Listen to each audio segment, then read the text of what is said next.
Hello, we're here today on Wednesday the 12th of July to speak to Jonathan Arnott about today's top topics.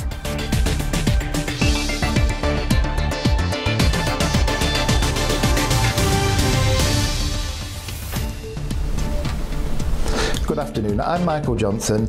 I'm going live to Jonathan Arnott in a few moments in Brussels to discuss unemployment in the North East. Hi Jonathan, how are you today? Great, thanks Michael. Unemployment's gone down in the North East today, Jonathan. Can you give me some information and background behind that, please?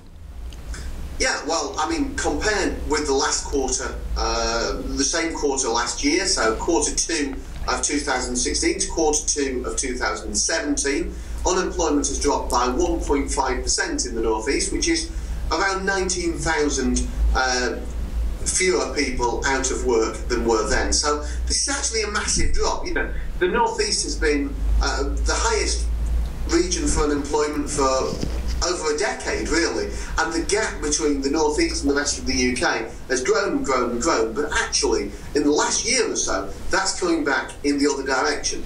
And it just seems to me that when we've got Labour who constantly do down the North East chances post-Brexit and say that the economy is already tanking as we get closer and closer to Brexit, it just seems to me that actually this is a really good news story. And you know what? If you want a good deal when you're negotiating with the European Union, the worst thing you can possibly do is talk down your own side. It's a little bit like if you go out to try to buy a new car. The worst thing that you can do is say, well, we really, really, really need this car. We've got to have this one. Because the moment you've said that, you've lost any chance at all of getting money off the purchase price of that vehicle.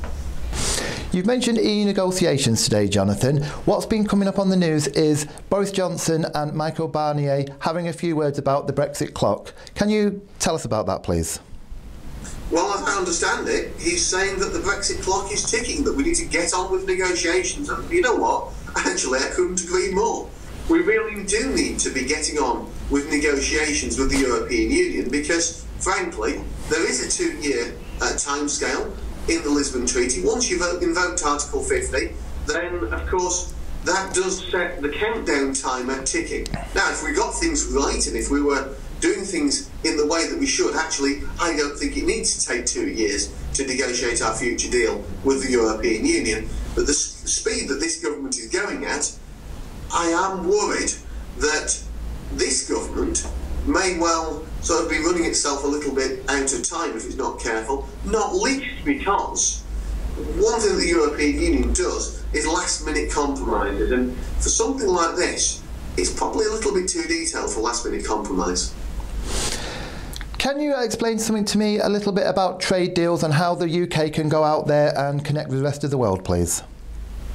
Yeah, I mean, one of the things the EU is trying to say, and we saw it in a resolution from the European Parliament back in April, is they're trying to say that the doctrine of sincere cooperation, which is in Article 4, subsection 3 of the Treaty on European Union, they're trying to say that that prevents us from starting our negotiations with third countries. Well, actually, I think, you know, one of the things that you can do during that 2-year period of negotiation with the EU is we should be going out there and talking to third countries and getting those trade deals ready so that on day one, when we're out of the European Union, we've got trade deals ready to go with other countries.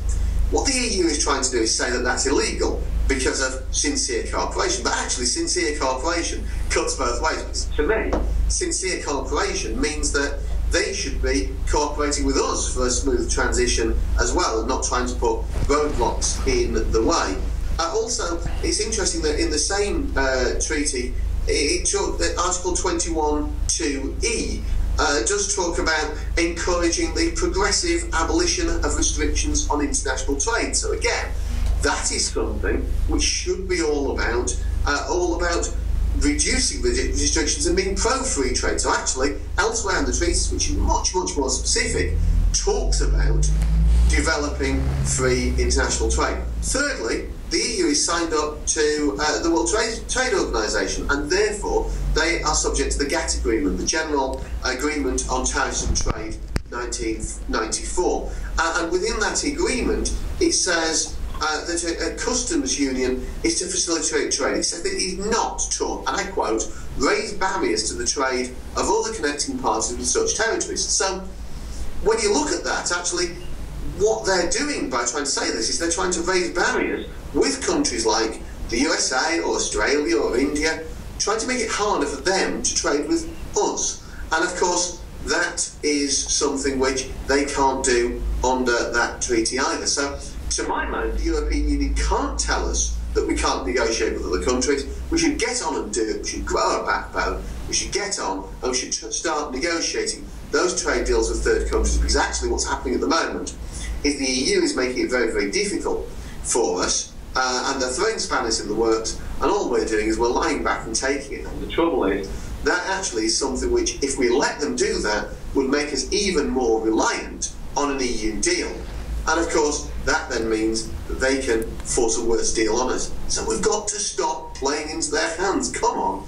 The British government is supposed to be standing up for the British people. Start growing a backbone in your negotiations. Thank you very much, Jonathan. Thank you. If you'd like to hear any more information from Jonathan and Anna about what we've been discussing today, details are on the screen now. You can follow him on Twitter and on Facebook.